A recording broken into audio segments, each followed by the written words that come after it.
행복은 붙잡으려는 순간 사라진다. 하지만 이상하게도 뒤돌아보지 않고 살아갈 때 우리는 어느 순간 행복 속에 있었다는 것을 깨닫게 된다. 행복한 삶은 대체로 비슷하다. 특별한 이유가 없어도 조용히 유지된다. 하지만 불행은 다르다. 각자의 이유로 서서히 시작된다. 우리는 흔히 행복을 하나의 이유로 설명하려 한다. 좋은 직장, 돈, 사랑, 무언가 하나만 있으면 괜찮아질 것처럼 생각한다.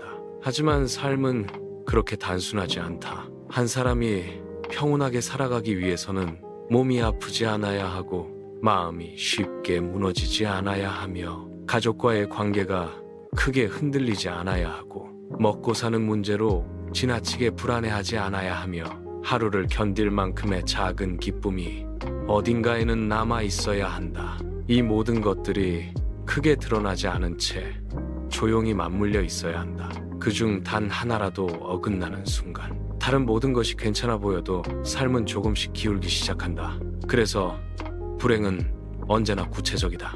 누군가는 몸이 무너지면서 삶이 흔들리고 누군가는 가까운 관계가 틀어지면서 버티기 어려워지고 누군가는 모든 것을 가지고 있지만 설명할 수 없는 불안 속에서 자기 자신을 잃어버린다. 이유는 모두 다르지만 그 끝은 비슷하게 무너져 간다. 반대로 행복은 설명하기 어렵다.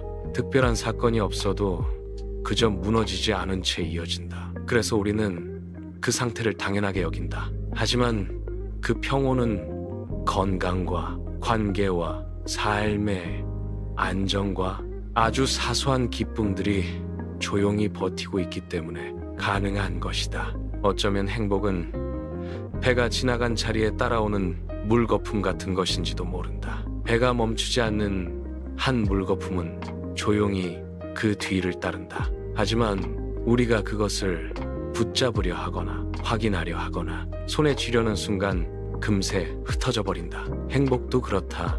행복만 바라보며 살아갈 때 오히려 더 멀어진다. 하지만 자신이 해야 할 일을 향해, 감당해야 할 책임을 향해, 진리와 사랑과 의무를 향해 뒤돌아보지 않고 걸어갈 때 우리는 어느 순간 행복 속을 지나고 있었다는 것을 문득 깨닫게 된다.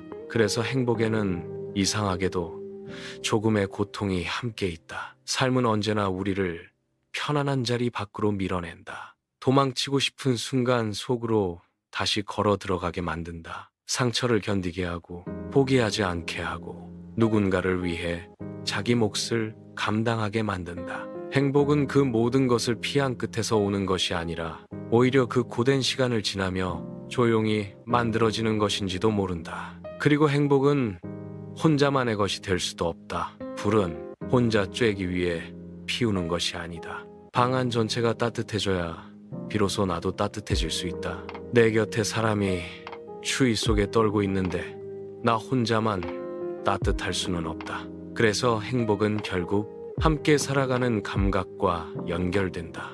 누군가를 살리고 누군가를 품고 누군가의 외로움을 지나치지 않을 때 삶은 조금씩 따뜻해진다. 어쩌면 행복은 고통이 전혀 없는 상태가 아니라 상실 속에서도 삶을 완전히 포기하지 않는 마음에 더 가까운 것인지도 모른다. 인간은 언제나 무언가를 잃으며 살아간다. 젊음도, 사람도, 시간도, 건강도 조금씩 사라져간다. 하지만 그 상실 속에서도 여전히 살아가기를 선택할 때 우리는 삶과 조금씩 화해하게 된다. 그리고 결국 행복은 거대한 성공이나 완벽한 조건 속에 있는 것이 아니라 평범한 하루를 당연하게 여기지 않는 마음 속에 있다. 아무 일 없이 지나간 하루, 따뜻한 밥 한 끼, 잠시 스쳐간 바람, 누군가의 안부, 오늘도 무너지지 않고 살아낸 시간. 우리는 늘 더 큰 행복을 찾지만 삶은 대부분 그런 작은 순간들로 이루어져 있다. 그래서 행복은 특별한 곳에 있는 것이 아니라 지금 이 순간을 감사할 수 있는 마음 안에서 조용히 시작되는 것인지도 모른다.